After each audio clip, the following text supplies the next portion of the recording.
So you want to be a top performing student in 2026? Well, in this video, I'm going to share the exact framework that I use to be a top performing student from high school all the way to university. So I was part of the top 30 learners in my matric year who went to the National Matric Awards. And I also went on to be a top performing student in university, being recognized as part of the top 5 in my degree on my second year, being recognized in the Dean's Merit List multiple times, and also getting numerous awards throughout the different departments, like having 3 or 4 class records, meaning that I was basically number 1 in those specific courses. So in this video, I'm going to share the exact same framework that I've been using all along to be a top performing student. And most people get this wrong, right? Most people think they're going to go to TikTok, go to YouTube and search for study tips and say, how do I study better? How do I make sure that I have motivation? And then they give you all these methods, the Pomodoro method, they give you spaced repetition, all those kinds of things. So all those things are actions, right? All those things are actions you can do in order to study more effectively. However, most people get something wrong, which usually costs them, and they usually stay average because they don't really understand how to cultivate the top achiever mindset or identity, right? Because you can have all the study tips in the world, you can have all the study tricks, study techniques in the world, but if you don't have the top achiever mindset, then you're not going to be able to become a top performing student. Well, in this video, I'm going to break it down for you step by step how you can develop the top achiever mindset and basically unleash your inner genius. So let's start doing this, right? So this is the framework that we're going to use, and I've preached this over and over and over and over again. So what I want you to do is I want you to take notes and then leave them in the comment section so that anyone who comes across this video can basically go through the comment sections and see some of the key things that we discussed. So if there's anything that resonates with you or throughout the video, just take notes and leave them in the comment section. So let's start by saying this. Most students, they want to change their results. They want to move from average to top performing. They want to see themselves being part of the National Matric Top Achievers. They want to see themselves in the Dean's Merit List. They want to see themselves being recognized by the Golden Key International Honor Society, for example. They want to see themselves getting awards. So they want to see the results. So what do? They usually say, for me to see the results, I know that I have a problem with my actions because I don't have the motivation. I always procrastinate. I always don't do the work, right? And I feel like that's what's causing me to get the results. So they're like, how can I change my actions so that I can study better? So they go to TikTok, they search study tips, study talks, study techniques, and those kind of things. And then they get these fancy techniques that they can use, like the Pomodoro method, the spaced repetition, and all those kind of things. But they use those things for a couple of days or even one day, and then the next day they back again into their procrastination problem. And they basically asking themselves, why am I like this? Am I just destined to be an average student, right? So I'm going to unpack it for you and tell you how you can actually move from average to top performing this year. So most students, they focus on their actions. But me and you can agree today that as people, our actions are driven by our feelings, right? If you don't feel like waking up, you're not going to wake up, right? If you don't feel like doing something, you're not going to do it.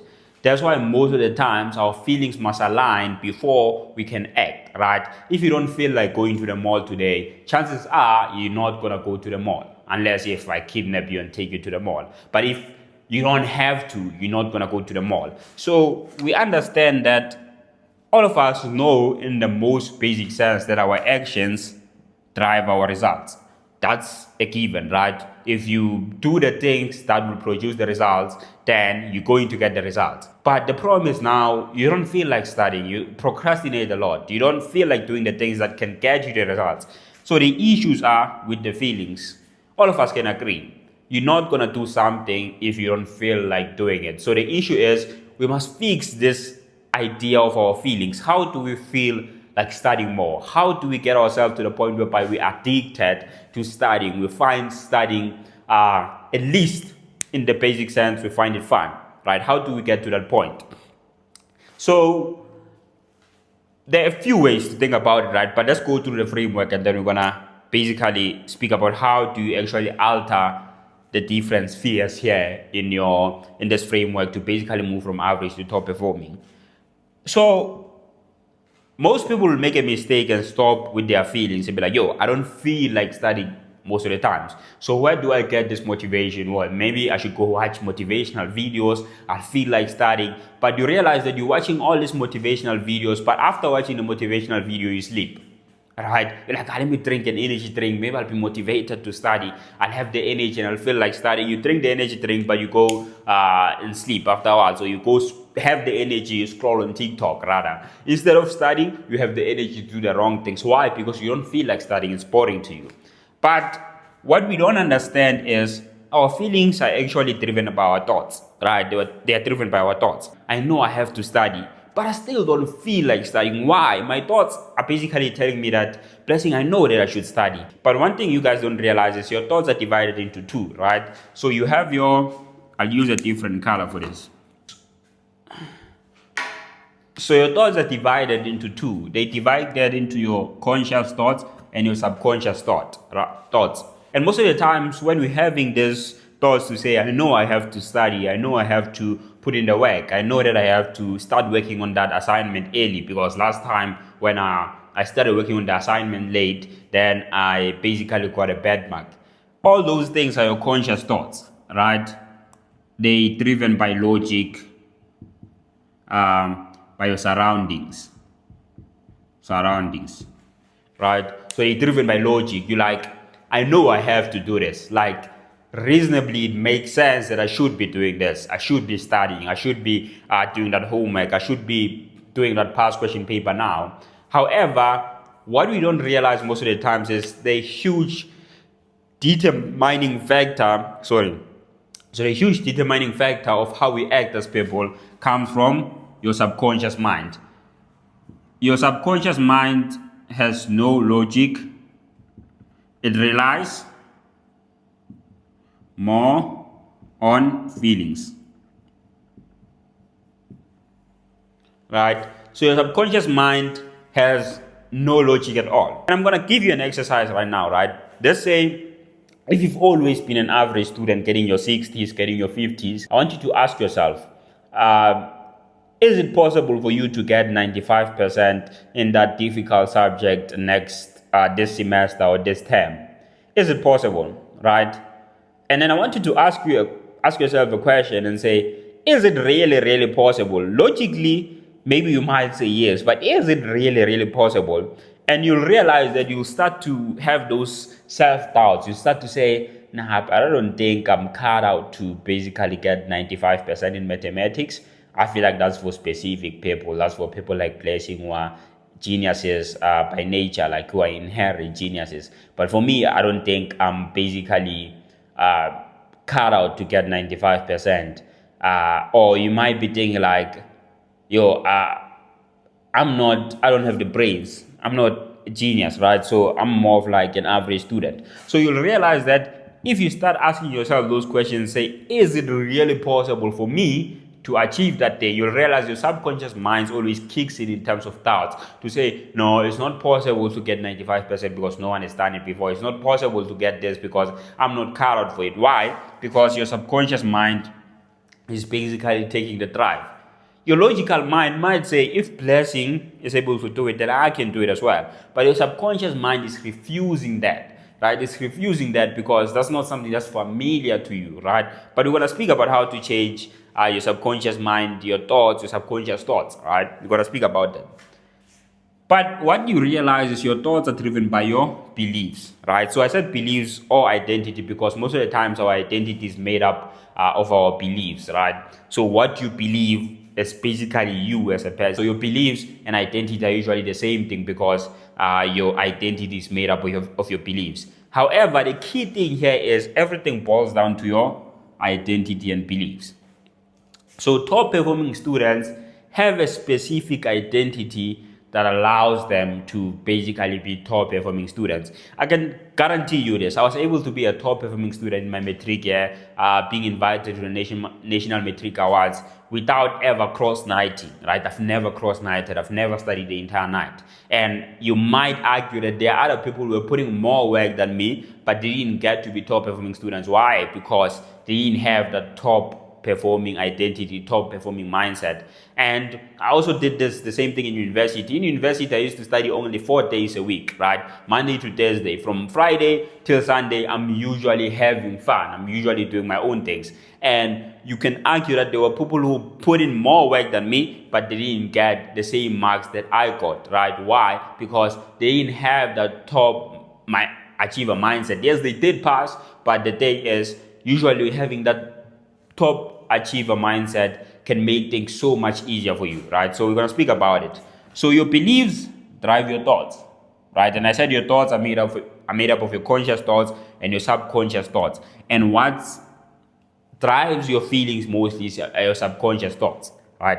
Your subconscious thoughts drive your feelings. I'll make you an example. So if you're someone who's always been rejected, right? You've never been good with girls. You don't know how to speak to girls. And then I say, go speak to a girl, right? Logically, you can say, but nothing is going to happen. But subconsciously, I've always been rejected with girls. And it doesn't have to be a logical thinking process, but it happens instantly because the subconscious mind doesn't depend on logic. Even if you have a better chance of winning on that girl, but the issue is your subconscious mind knows the response or the trauma you've went through in the prior periods. So it's basically going to tell you, no, you shouldn't go, you're going to be rejected there. And then you're not going to act, you're not going to feel like going, you're going to have to go over. Why?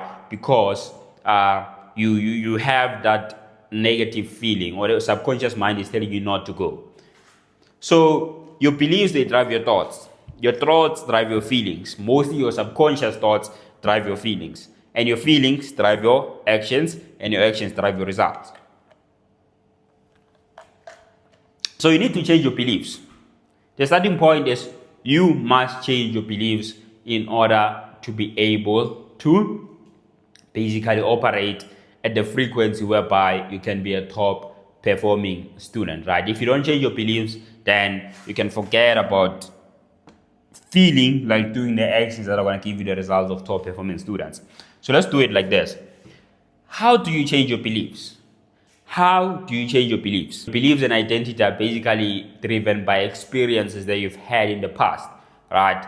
Past experiences. Let me just add that here. Past experiences. So the reason why you don't believe that you can be a top performing student is because you've never been a top performing student your entire life. The reason why you don't believe that you can get 95% in that difficult course or subject is because you've never gotten above 80% in any of your courses.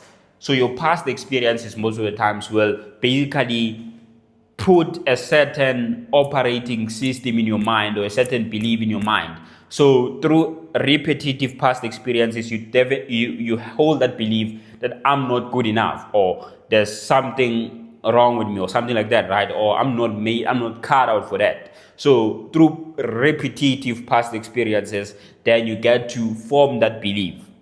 For example, if you're always someone who, like, you grew up in a Christian family or Islamic family or whatever religion that you're in, and every time it told you should pray, and by prayer you can achieve certain things, and you realize that when you do that certain thing, usually you get the results, right? You have that faith, you get the results. It reinforces your belief that this thing is the thing that works. Let's say you grew up in a Christian family, they always told you, if you want something, pray, it's going to happen. And most of the times when you pray, the thing that you pray for doesn't happen. You actually realize that you're not going to hold the belief. The belief you're going to have is that thing doesn't work. Why? Because every time you've tried, it didn't work for you. And then you're going to hold that belief, right? So your past experiences, they shape your belief or your identity. So here's the thing. Now, if you've never been a top performing student, if you've never gotten like great marks in that specific course or subject, how do you rewire your mind so that you basically install the beliefs that you can, or it's possible, if you've never had those past experiences? So usually you must have an intense emotional, there must be an intense, let me write it down. So to rewire your belief,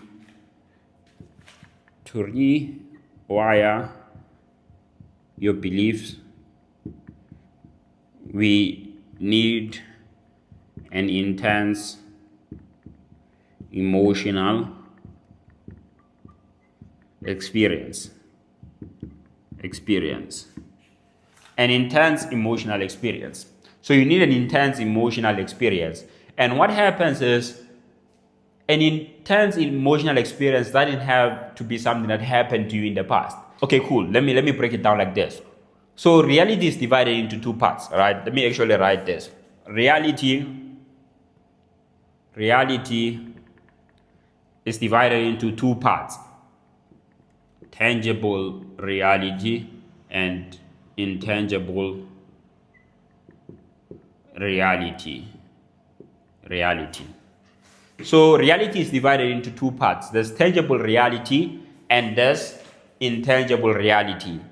Tangible reality are the things that we can touch or things that we've seen before, right? For example, if I'm holding this marker, this is tangible reality that this marker exists. It's tangible, right? It's something I can reference and say, at one point in my life, I was holding this marker and teaching you how to move from average to top performing.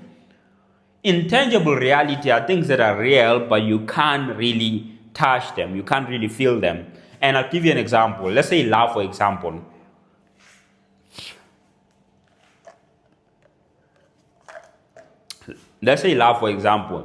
So you can really love someone. It's a reality. The reality is you love someone. Whenever you hear their name or you hear their voice, you feel butterflies. That's reality, but it's intangible because we can't really touch it. We can't really feel it. That's reality. And usually intangible reality are something that we can basically comprehend in our head to a certain extent, even though we can't see them. We can't experience or see them in the tangible realm, on the physical world, in our surroundings. But internally, we can basically internalize and try to comprehend them. So you can't alter the tangible reality most of the times, in the sense that if I'm saying your past experience usually determine your beliefs. You can't alter your past experiences, go back in time and say, I'm going to create experiences whereby I've always been a top performing student. So you can't do that. So how do you alter your beliefs now? You need to alter your intangible reality. So you must create an image of yourself in your mind, so that internally you become the person who has a top performing mindset. How do you do this? How do you basically alter intangible reality? Like I said, to rewire your beliefs, which is your identity, you must have an intense emotional experience. So I'm going to give you an example of the thing I used to do back in matric when I wanted to be a national matric top achiever. Mind you, no one in my school, in my district, has ever became a national top matric achiever, but I was able to do it. And I'm going to tell you how I was able to rewire my beliefs, even though there was no past experience of me ever being a national matric top achiever, because I was never in matric. Even though I've never seen someone do it in my area, in my district, in whatever, I was able to alter my beliefs so that I believe that I can be someone who can achieve those top marks. So how did I do it? I needed to cultivate an intense emotional experience that allowed me to believe that I can be a national matric top achiever. So how did I do it, right? So I'm going to give you an example. So whenever you want to have an intense emotional feeling, is I hear most people speaking about, you must write your goals down, right? You must have a vision board and stuff like that. So academics wise, I say usually have a target sheet, and I'm going to tell you how to do it so that it has an emotional aspect to it, right? So what you do is you set up a target sheet whereby you basically list all the subjects that you're doing, and you put a specific mark that you want to get, whether 90%, 95%, and then you put a specific average that you want to get. So if you listed maybe like 7 subjects and you said 100 for maths, 99 for accounting, all those kind of things, and at the end you divide it by 7 so that you can get an average that you want to get, right? So you have something you're working towards, like you have a piece of paper with all your goals, all your targets. But here's the thing, that's something you want to experience, right? That's something you want to experience. You've never experienced it before. However, if it's just a piece of paper, then it doesn't have that intense emotional experience, or you don't have that emotional aspect to it, that intense emotion to it, right? So how do you add intense emotion to it? I'm going to give you a trick I used back in matric. In matric, what I did is once I had that target sheet, I'll look at it each and every day, morning and evening, right? When I went to school in the morning, when I came back from school, and even when I went to sleep. Actually, I used to look at it 3 times. And whenever I looked at it, at the thing, what you want to do to add an emotional aspect, I want you to close your eye, visualize yourself having achieved that thing, and visualize something you truly admire, someone you truly love, basically next to you, congratulating you for that thing, right? And then that adds an emotional aspect. This is crazy, but with me back in high school, what I used to do is there's this specific girl I used to like. I used to like that girl. I probably never said this in my social media pages. I used to like this girl so much, so I brainwashed myself that whenever I watched that vision board, I was like, if I can be able to get these marks, I know that I'm gonna go to a top university and my life is gonna change, right?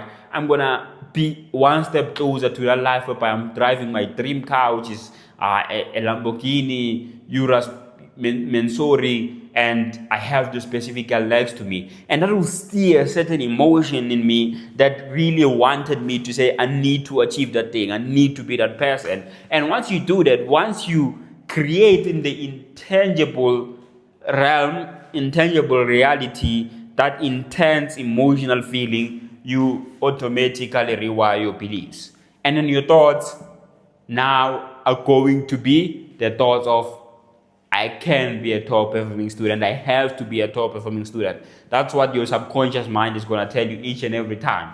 It's going to have that logic that I have to and I can, right? I have to and I can. So you basically have your target sheet, you put that emotional aspect to it, and then every time when you look at it, I also had a quote at the bottom that said, I can, I will, and I must.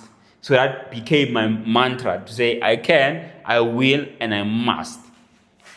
Once you rewire your beliefs, your thoughts will change. Your subconscious mind will move with the operating system that I can, I will, and I must. I can, I will, and I must. And once your subconscious thoughts change, you'll feel like doing it, right? You'll realize that sometimes you're going to feel like you're tired. However, because your subconscious mind has been rewired to say, I can, I must, and I will, right? I must.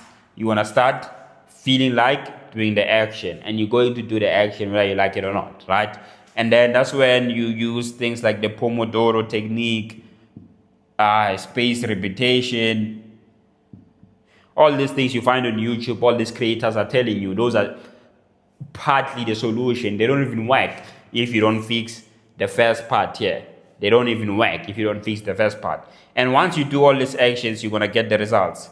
And trust me or not, you're going to get that victory. You're going to be a top performing student, and you're going to achieve, or you're going to unleash your inner genius. So one thing I forgot to say, in terms of rewiring your belief, I spoke about this idea of having an intense emotional experience. Another way you do this is through your circle. Let me say your circle, right? So if you constantly surround yourself with people that believe that being a top performing student is only for specific people, it's reserved for people who are geniuses, people who are born intelligent, then that's gonna feed into your beliefs, and then it's gonna feed into your thoughts, which is your subconscious thoughts, right? However, if you surround yourself with people that see being a top performing student as a game that you can play and anyone has a chance, right? If you do specific things that you're going to be a top performing student, your mind basically, or subconscious mind basically takes in those beliefs to say, anyone can be a top performing student, you just need to do X, Y, and Z, and then you're going to be a top performing student. So make sure that you take care of your cycle. I don't know how long this video is, but make sure that you like this video, you share it with your friends so that you can help them out, and you follow me. Cheers.